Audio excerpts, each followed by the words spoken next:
Hello, everyone. This is Fire Breathing Rob. We're going to create some fire for Bernie Sanders' Burn Baby Burn today with a very special guest, William Miller. I saw him, well, I knew him before this, but I had saw him on being interviewed by Status Quo's Marcus Ely.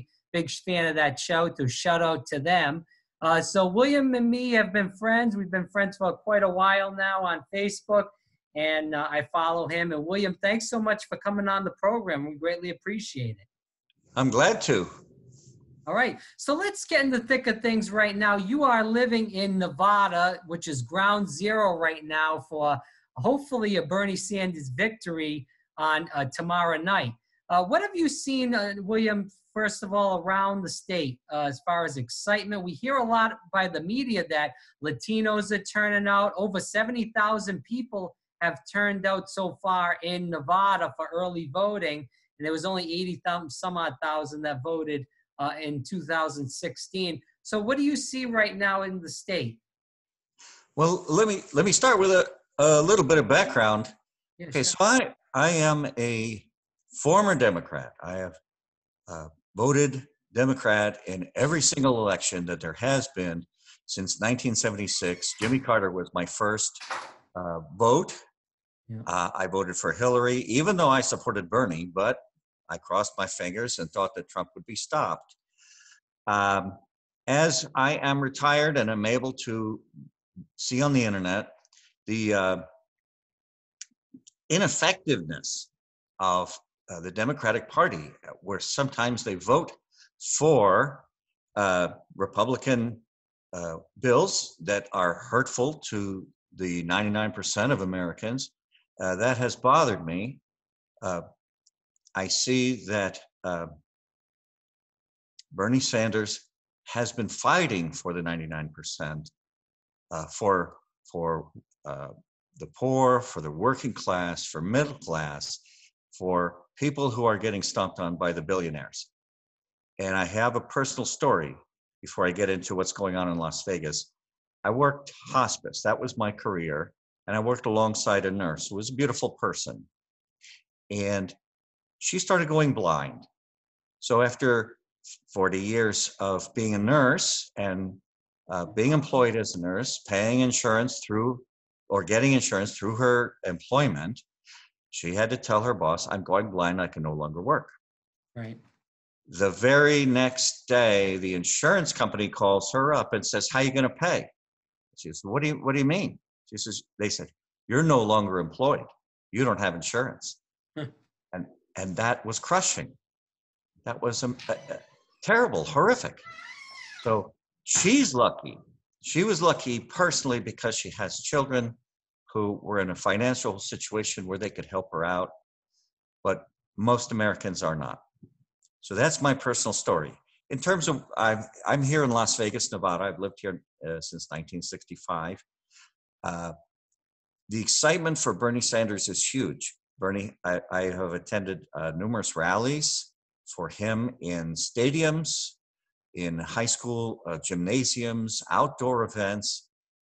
It is really terrific. And what is really heartening for me to see is that in the audience, in Bernie supporters, are every age, every race, every gender preference, you name it.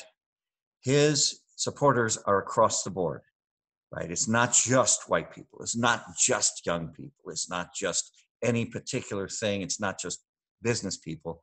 He has supporters of every rank, file, gender, race, everything. So that is amazing. That's wonderful. Nobody else has that. Nobody's even close. In fact, I'm going to attend a rally for Bernie Sanders tonight at our at a park, at a local park, and I'm volunteering. It'll be the third time that I've actually volunteered for the rally. So I'm very looking forward to that. Right. So, and you saw, we'll get into this in a minute about the interview that I did with Jessica Grace, and I want to get into what she said and ask you your opinion on that. But before we get into that, William, I want to know what is your opinion as far as the support we see in the polls right now. Bernie is, and as you stated, Bernie's got a lot of support in Nevada among Latinos, Black, white, all races, Asian, Native American. But we see that still the Democratic Party, the media establishment in this country, are making up lies, false statements, calling people Bernie bros. And it's not just the white men, as they did in 2016, just calling them Bernie bros. It's now Hispanic woman, Black woman, they're calling Bernie bros now. Why will the media establishment and the establishment in general, specifically the Democratic establishment, because that's who they're fighting right now, why won't they come out and support a person that has beaten Donald Trump in every poll, has support from, as we stated, from all walks of life, and they just won't give it up? They want to put people in like a billionaire, Mike Bloomberg, who we saw on the debate stage, look like a dang fool up there. I mean, he didn't know what the heck was going on. He actually made a couple of eye rolls at Elizabeth Warren one time, and I mean, you're trying to get the women's vote by making eye rolls at women. Good luck. But I mean, why do they keep doing this? Are they stupid? Do they know what happened in previous history in 2016 when they put up the establishment candidate, Hillary Rodham Clinton, and she got slaughtered? She got smoked. Well, it's maybe they're stupid, but really they're arrogant. And the whole thing, this is what Bernie has been fighting against. This is why I support him, is because there is a corporate mentality. There's a corporate, when you go to work, your boss chooses your salary. I mean, we call it negotiation, or you could go to another job, but basically somebody else is telling you how much you're going to make. And when you go to your insurance company, they're going to tell you how much you pay. When you go to rent an apartment or buy a house, they're going to tell you what your interest rate is. There's a little bit of negotiation, but only an insignificant amount. When you go to the hospital, you don't negotiate. You can't even. There was a guy who actually said, "My wife is pregnant. How much does it cost to deliver a baby?" And of course, no hospital responded to him. Right. So the idea of choice and negotiation and what we're allowed to do, just the working class, it has nothing to do with what they say. We're under the thumb of oppressors. So Bernie is taking on the corporate mentality, and since Citizen United, and we all have to recognize that was the beginning of the end. That's really the end of democracy. That's where bribery becomes legal. If this were happening in a South American country or some other country, we would be invading them. We would be calling it this is total corruption. We can't stand it. But in America, apparently, it's allowed. You can a billionaire, and this is one of the points where Donald Trump was elected, because he stood up on that Republican debate stage and said, he pointed the finger and he said, "All of you guys have taken bribes from me," right? And that resonated with his voters. Now, here we are. This is crazy because the Democratic Party, now we have Bloomberg up on the stage, who is an identical billionaire, identical mentality. He bribes people. He stood up on the stage. Now, I'm not sure how many people caught this, but I really want to see it happen. As Bernie Sanders was talking about billionaires and corporations not paying their fair share of taxes, Bloomberg stood up there and said, well, that's the Democrats' fault, right? He said Democratic politicians were the ones who did those laws. And of course, Bernie came back and says, and Republicans too. But really, the whole idea is that billionaires and corporations are allowed to make laws. It's no longer Republican, Democrat. It's no longer the people you vote for. The people you vote for are taking bribes and just getting handed a bill written by a corporation for them, to the exclusion of the working class. So this is a really important thing. We talk about on the other side, on the Republican side, they talk about the deep state or the surveillance state, right? Everything we do on our phone, everything we do on Facebook, all of that is corporate means of judging us, putting us under their thumb. You know, what you say on Facebook incredibly translates into how much you pay for auto insurance, or how, you know, when you go for many jobs these days, they say, give us your Facebook password. That's amazing. That's sickening. And when I was going to school, people were terrified of the surveillance state, the Big Brother, the 1984 thing. We thought we would get little barcodes on our necks or things implanted in us. And the fact is, we're volunteers, but we're unwilling volunteers because we don't know. When you carry around a phone, you don't know that people are making money by divulging where you are at any given time. Oh, he went to this store, so we're going to send him these advertisements. So we're really in trouble here in America and in the world because we've let corporations go wild. They can do anything they want, just about anything they want. And we're stuck, right? Oh, if you don't like it, you go somewhere else. Where can you go? Oh, if you don't like the job, where can you go? Right? So we're stuck. And when the Democrats put somebody like a Bloomberg up on the stage as if he's going to be fighting for working people, that's insane.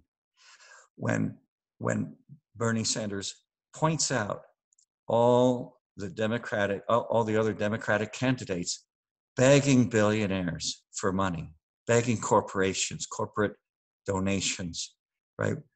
When somebody gives you millions of dollars, you owe them and you have to work for them. You know, when you work, you get a paycheck, you're working for that money, right? So when our politicians are working for the money that they get from big donors, that leaves the working class, the middle class, and poor people behind. And we got to stop that. This is, to me, this is our do or die. This is our last chance, right? Citizens United really messed us up. And there's only one, and what you said, what to speak to what you said about what are the Democrats doing, it almost seems like they don't care. It almost seems like they get their donations, whether they win the election or not. You know, for years I have defended them, you know, because as a working class person, you say, well, the idea is the Democrats are for the working people, but they stopped being that a long time ago, right? So we have to get rid of this idea that the cowboy with the white hat is the good guy. And we have to get rid of the idea that the blue, any blue, no matter who, is the good guy. Because there's a lot of Republicans on that stage. There's a lot of conservatives and corporate stooges on that stage that are blue, that they're wolves in sheep's clothing. So I want to get into a couple more, about 3 more questions, and we'll have you on again. We're just short on time right now to put this on the air. But the 3 quick questions. First of all, my thing, and we saw this on the debate stage, and I wanted to get what your opinion is on this. As being in Nevada, we see that Bernie probably will win more than likely the Nevada primary, fairly big margins. And he's leading in all these Super Tuesday states. If he gets a big win in Nevada, and then also in California and Texas, he may run away with this. We saw the last question by Chuck Todd, who I'm not a big fan of, but he did ask a good question at the end of the debate. And the question was, William, is that if nobody gets the majority of the delegates, will you support the person who has the most votes, the most delegates at the time? And every candidate said no. They wanted, basically, in not the same words, but they wanted a broker convention, except for Bernie Sanders, who is probably going to get the most votes and the most delegates.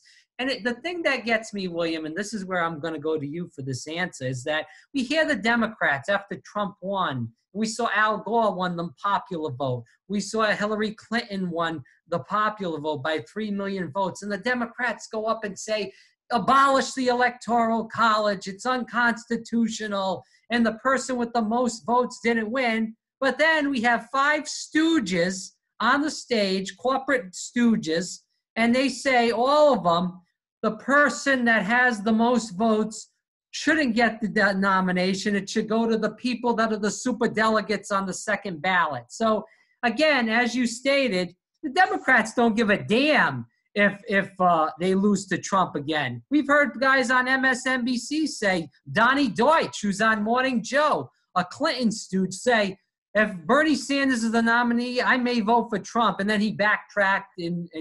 But we see all these people that are all these Hillary supporters and people running around there saying blue no matter who, except when it's Bernie Sanders. Right. Well, we saw in 2016 that Bernie had the popular vote. I was at the caucus, the Nevada State Caucus. I was at the Clark County Democratic Convention. I was at the Nevada State Democratic Convention. And each time Bernie Sanders had a majority. It was easy to see. You're standing in the room. It's easy to see who has more people. But when they counted, it didn't work that way. So even on the news, and you can still find this on the internet, where Bernie Sanders wins the individual votes, but Hillary was given more delegates. So Bernie, after this election, and Bernie was a very, it was a gentleman because he signed a contract and he promoted Hillary. He said he wanted Hillary to win. He did rallies for her. He put out a paper or a full page ad in the New York Times promoting Hillary Clinton for president. He was a gentleman, and yet the Democrats come back today and blame him. They say, oh, well, he didn't rally for her, which is an absolute lie. But after that, after she lost, Bernie and his people went into the Democratic Party and said, we have to get rid of these delegates. We have to change the rules to make it fair, right? This is what we're asking for, just fairness. So they did to a degree. Of course, the Democratic Party, they're more interested in getting their way than fairness. So they said, okay, well, we won't put delegates on the first round, but if it's not a landslide in the first round, then we put our delegates in. Well, that's exactly what they're doing. That's why we have so many candidates. Last election was 2 candidates back and forth. This election, well, we had a dozen. Now we're down to a half a dozen, right? All they want to do is just make it so that the delegates can come in and choose their pick. Now, here's my one problem with that. Even if that were fair, here's the problem. You mentioned Al Gore. You mentioned, let's talk about Kerry. I said I've been voting Democratic since 1976. We're not the winners. When the Democratic Party picks a candidate that is not the people's choice, they don't win the election, right? We've had Clinton and Obama since then, right? They're the only winners. All the other Democrats have lost. So that any person who's a Democrat has to think about that and say, because I crossed my fingers and voted for Hillary, it still didn't work. Still didn't keep Trump out. And if they get somebody who's really weak, another weak candidate that the Democratic Party can keep under their thumb, they're going to get blown off the stage by Donald Trump, and we're going to have 4 more years of him. Agreed. So, well, just to stay on what you're saying, and then I want to go into 2 Nevada questions before we end the interview. To stay on what you're saying, I mean, you look at the stage, and who is going to inspire people like Bernie is inspiring people? I mean, you look at Sneaky Wall Street Pete. I mean, he has no inspiration for young people. I mean, he'll get a few young people, but not many. And most of his contingency is white, and those primary states have pretty much passed us with the Iowa and New Hampshire. We look at Klobuchar. I mean, come on, give me a break. We don't even have to say much. Warren lost because she could have made, first of all, her time was in 2016. She could have did a good job here, but what she did, she started going against Bernie, the sexism comment. So she lost a lot of respect from a lot of Bernie supporters and a lot of progressives. Joe Biden's totally done. I mean, I'm not trying to be mean by saying this, but he looks like he's senile half the time. He doesn't know where he's at. And I'm not trying, like I said, I'm not trying to be mean. It's just the way he looks on stage. He fumbles the answers. And Bloomberg, we just saw what he looked like on stage. I mean, could you imagine against Trump, what the stuff Trump would say against him? I mean, he would get slaughtered by Trump. So Bernie's the only guy that can win the working class voters, white working class. They talk about moderate voters. We've seen Bernie win many times in Vermont. All the moderate voters. I know it's a liberal state, but there are rural areas in Vermont. Look at the 2016 primaries. Michigan, Wisconsin. I mean, they could talk about also other states. He won a lot of Republican states, Oklahoma, Arizona. There was shenanigans, but he probably would have won that if not for the shenanigans. Same thing in Nevada, the shenanigans. But he's won all these states. My thing I want to ask you is, what do you think now? We see Harry Reid, who is a big Democratic establishment guy. He's running the operations, even though he's not in power anymore. He's got a lot of pull in Nevada. The Culinary Union they looked like they were going to endorse Biden, but they didn't endorse anybody, which I believe was good for Bernie because there was no endorsement there. What do you think about those figures as far as the unions and also the Democratic establishment, Harry Reid? Do you think that's going to play a part? And do you think they're going to try to screw Bernie like they did in Iowa? Well, of course, they're going to try because they already are trying to screw him. You could see in numerous ways. The thing is, as you said, the word inspiration, inspire to vote. I have some friends in my age group who are any blue, no matter who. They think that the only thing that ever was bad about America is Donald Trump, and he's a fluke. Well, he's not a fluke. He happened because of not just bad Republican governing, but bad Democratic governing, right? If 8 years of Obama didn't inspire people to vote Democratic again, then that is a problem that we have to look at, right? So let's to say Obama's motto or slogan when he got elected was hope and change. I voted for him because we wanted change for the better. We need change. American workers need change. Things have been getting worse and worse since the 70s for workers. We have to admit that. As Bernie explains, you could work for 45 years and never be making another nickel more than you were when you started because of inflation and a poor economy. Although billionaires are increasing their wealth exponentially. So change is inspiring people. That's what Bernie has, and he has plans, and they're very workable plans to do that. When you say Bloomberg is up on the stage, well, he's just the alter ego of Trump. He's just another billionaire. I mean, if he has all the bad things that Trump has. In fact, if you look, it's very easy to see that he has every bit as many sexual harassment lawsuits against him than Trump does, right? So where are we getting anything better? Biden says, "Oh, Mitch McConnell will work with me." Well, anybody who was awake for 8 years of Obama and Biden as VP knows that Mitch will not work with him at all. He'll be obstructed in every way. He'll be ineffective in every way, right? Klobuchar, who is she really? Right? She has no inspiration. She doesn't have anybody. Mayor Pete, or as they say on the internet, the trending on the internet, Mayor Cheat, right? How is it not corruption when the Democratic caucus is counted with an app that was invested by him? When he has money in it, that right away that smells really bad. And none of these people inspire, right?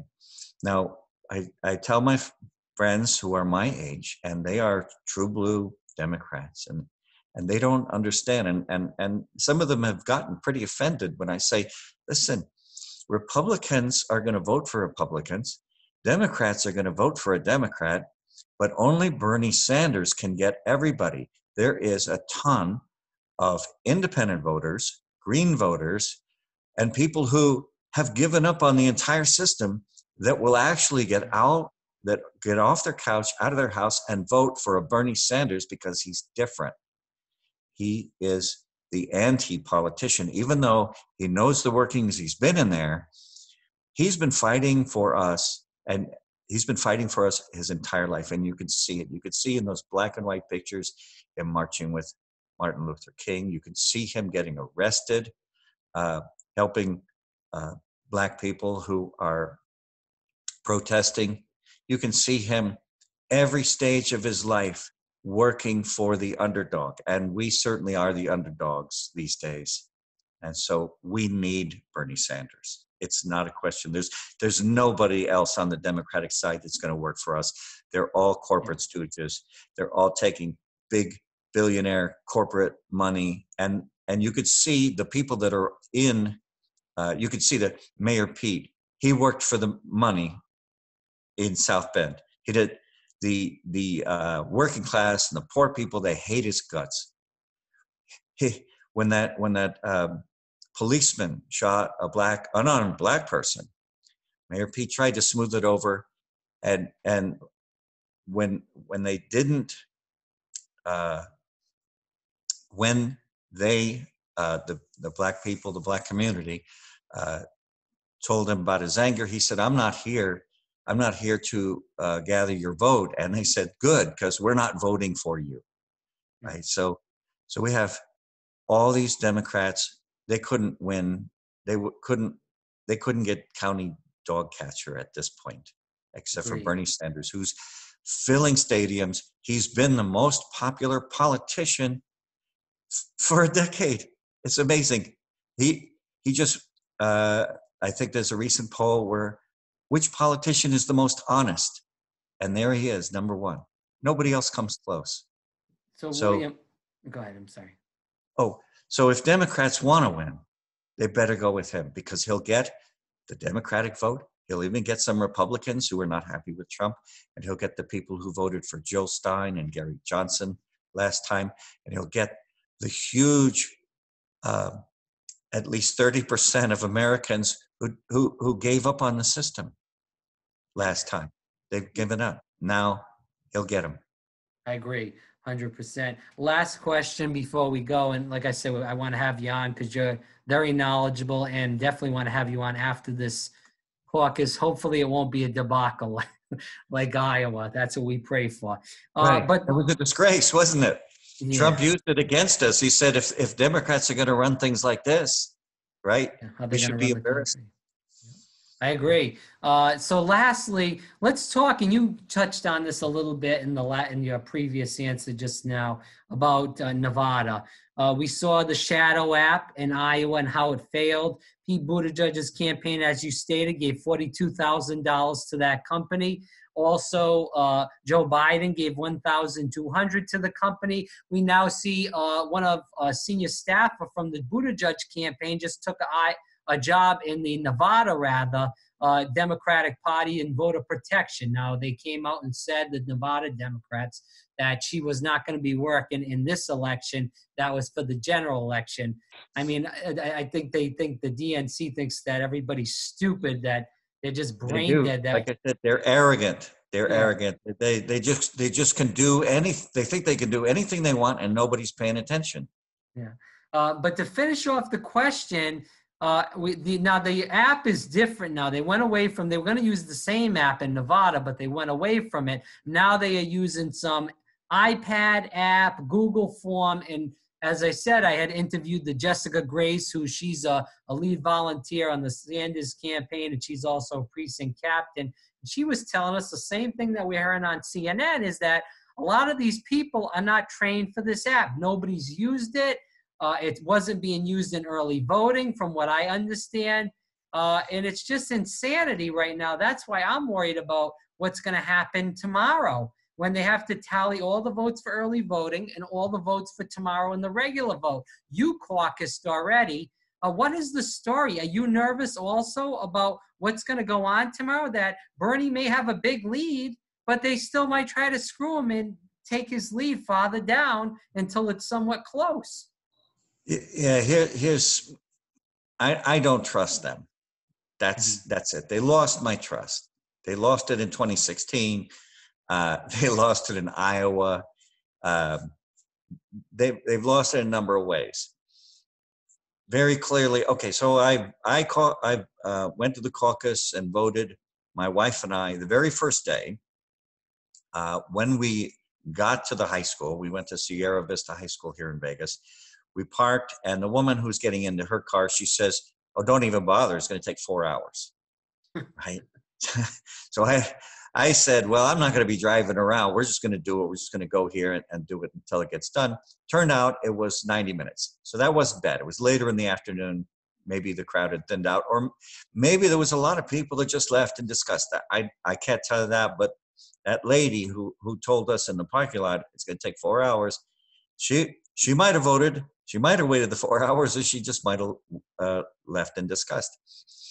Okay, so but we stuck it out, 90 minutes in and out, not so bad. Then the last day, I picked up my friend, a beautiful lady. She's 88 years old, very smart, and I picked her up. We went to another high school on her side of town, and we waited longer. It was closer to 3 hours, right? And I'm not going to take anything away from the people who volunteered. They're all very sincere. They're working as hard as they can. But I did see at least a half a dozen in my presence look at the line, look how long it was taking, and they just said, forget it, we'll leave. And then there were some people who are saying, well, maybe you'll be better off waiting for the actual caucus day. And I know from experience, on the caucus day, this is if they're going to do it like 2016, you got to be there all day. All day. You got to be there from start to finish, because they're going to count and count and count. And for the people who leave, they thought they got counted. They didn't get counted, right? Because every time they give a new count, that's all they have. At least that was my experience in 2016. We'll see what it's like then. I will be there, even though I've already voted. I will be there with my phone and my camera, because, again, the Democratic Party has lost my trust. 40-year loyal supporters since 1976 voted for Jimmy Carter, for Hillary Clinton, and everybody in between in every election, but they've lost me. I've always said, are Republicans stupid or evil? And I have to add Democrats to that. It kills me, but it doesn't seem like there's anybody we can turn to except for Bernie Sanders. He has the plan. He has the infrastructure, right? You could see that when they tried to cheat him in Iowa, he was ready for it. So, and Bernie is the amendment king. He gets more done in Congress than anybody else, but they don't acknowledge that, right? Writing amendments, they say, oh, well, he doesn't get bills through. Well, he doesn't need to. You put an amendment in, and that's even stronger. So, well, lastly, William, I would love to have you on tomorrow at some point in time, even if it's only for 5 minutes. If you find any kind of issue going on, I'd love to get you on, whether it's on the phone. So will you try to get on with us tomorrow? Absolutely. Yeah, sure. Because we I'm going need to to see get Bernie that. tonight, and we'll talk about it tomorrow. Yeah, thank you so much. And we need people like you to end the interview. We need people like William on the ground to report visually to us, but also, to put it out on the internet. What the heck is going on in these caucuses? It's a disgrace, as you said. You talk about somebody that's 88 years old, regardless of how good a shape or bad shape they are in. Handicap accessibility, you can't wait for 4 hours in a line. You can't stay at a caucus all day long. That's disgraceful. They talk about the Disability Act. That should be somewhere in the Disability Act, because that you can't vote like that. That's not accessible. That's a disgrace. Right. And we can't really complain about the Electoral College, Yeah. and then turn around and use superdelegates that nullify the voters of the party, right? Okay. If you go and vote and then your superdelegate decides, well, I'm not going to go that way, I'm going to go the party way, then again, that's not democracy. All right, William, thanks so much for coming on. William Miller, who is in Las Vegas, Nevada, reporting for us on the ground. A Bernie Sanders supporter, as am I, and a lot of other people that will be watching this later on today. And we expect to have him on tomorrow, reporting on the ground. William, thanks so much for doing this. I appreciate your work online also, for getting the word out about Senator Sanders. And we hope to make him President Sanders in November. And I'll tell you what, if the Democrats screw Bernie, he better run as an independent, because I just cannot stomach, in the interview, I cannot stomach to vote for one of these schmucks up on stage that are lying, cheating, bullshit artists. I agree. And again, the problem, I mean, obviously, to me, Bernie Sanders is the most Democrat of everybody up on the stage. He's the one who resembled our greatest 20th century president, Franklin Delano Roosevelt. He's the one, Roosevelt, if you remember, instituted the New Deal that helped working class people, helped poor people after the Great Depression, and Social Security. You know, and I always say, if you don't like socialism, turn in your Social Security card, right? I agree. So Bernie Sanders is the most Democratic candidate on the stage. I mean, Bloomberg was a Republican as of a year and a half ago. It's crazy. And Joe Biden wanted to cut Social Security. So did Michael Bloomberg. And so do, I'm sure, Pete and Amy Klobuchar. You put those two clowns in, and they would try to do the same thing. But Right. William, we're short on time. I will definitely get in touch with you and shoot Thank you you, a text a little later on. And thanks so much for coming on the program. Appreciate it. Thank you.